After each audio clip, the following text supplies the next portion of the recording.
এককভাবে আমি সিনেমা বানিয়ে গেলাম আর সিনেমা হল হলো না, তাহলে প্রযোজক ইনভেস্ট করবে না। আবার সিনেমা হল হলো কিন্তু সারা বছর আমরা সিনেমা শুধু ঈদ কেন্দ্রিক করলাম, সেটা আসলে এটা কোনো বিজনেস পলিসি হয় না। ঈদে দাগি দেখলাম, জঙ্গলি দেখলাম, দুটোই ভালো লেগেছে। আর নিজের কাজ, আমার গত বছর একটা সিনেমা রিলিজ পেয়েছিল শ্যামা কাব্য, সেটা এবার বঙ্গতে এসছে। সো ওইটাও করছিলাম, আমার কিছু নাটক করেছিলাম। আর আমার একটা সিনেমা রেডি হয়ে আছে বনলতা সেন, মাসুদ হাসান উজ্জ্বলের। সো ওইটা আমরা আশা করছি ঈদে না, ঈদের পরে আমরা কোনো একটা সুইটেবল সময় আসলে মুক্তি দিব আর কি।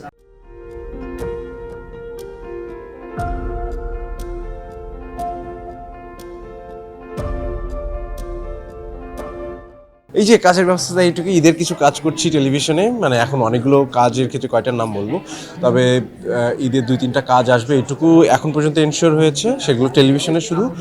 আর ঈদের পরে কিছু সিনেমার কথা চলছে, প্রসেস চলছে, যদি কন্ট্যাক্ট হয় দেন ওগুলোর ইনফরমেশন দিতে পারবো, আদারওয়াইজ আগে কিছু জানাতে চাই না যতক্ষণ না পর্যন্ত কনফার্মেশন পাচ্ছি। খুবই খুবই ইন্সপায়ারিং, মানে দর্শক সিনেমা হলে আসছেন, সিনেমা উৎসব করে দেখছেন। আমরা চাই যে উৎসব ছাড়াও সিনেমা যখন রিলিজ পাবে দর্শক এইভাবেই হুমড়ি খেয়ে সিনেমা হলে আসবেন, এবং আমাদের সিনেমার জন্য এটা খুবই ভালো খবর।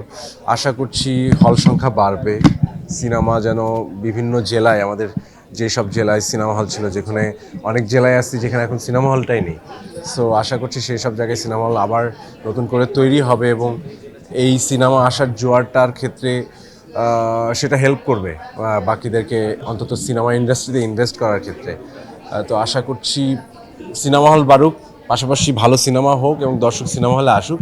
এই কোলাবোরেশনটা একসঙ্গে ঘটলে এন্টারটেনমেন্ট ইন্ডাস্ট্রিটাও আসলে গ্রো আপ করবে আর কি। সেটা তো বললামই, মানে অনেক কিছুর সাথে এটা কোলাবোরেশন হইতে হবে, মানে একটা মানে আমরা সবাই জানি যে কেন দুই কেন্দ্রিক হচ্ছে, বিকজ অফ আমাদের সিনেমা হল সংখ্যা নেই, প্রদর্শনের জায়গা না থাকলে আমি সিনেমা বানিয়ে আমি কোথায় দেখাবো।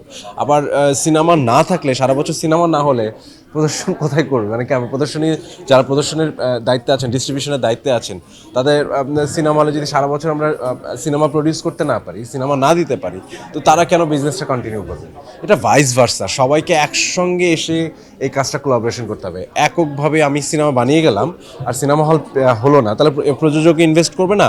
আবার সিনেমা হল হলো কিন্তু সারা বছর আমরা সিনেমা শুধু ঈদ কেন্দ্রিক করলাম, সেটাও আসলে এটা কোনো বিজনেস পলিসি হয় না।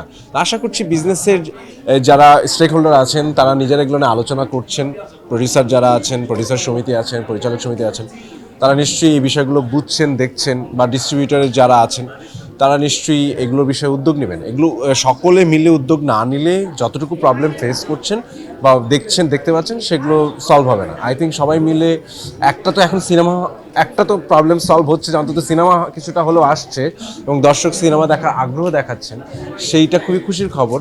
আর আরেকটা জিনিস হচ্ছে যে এই সিনেমাটা এরকম হতে থাকলে, এরকম আসতে থাকলে যেটা হতে পারে যে সিনেমা হলটাও তৈরি হওয়া শুরু হবে, এবং যেই হলগুলো আসলে বন্ধ হয়ে গিয়েছিল সেগুলোর অন্তত যেগুলো যারা আবার বিজনেস করতে চান তারা যদি ফিরে আসেন, তাহলে হয়তো ইটা হয়তো কমবে, যে শুধু ঈদ কেন্দ্রিক সিনেমা মুক্তি না দিয়েও নানা সময়ে সিনেমা মুক্তি দেবেন। আশা করছি এটা সবার কোলাবোরেশনও হইতে হবে, এইটা আসলে এককভাবে কোনো একটা নির্দিষ্ট গোষ্ঠীর উদ্যোগে হবে না আর কি।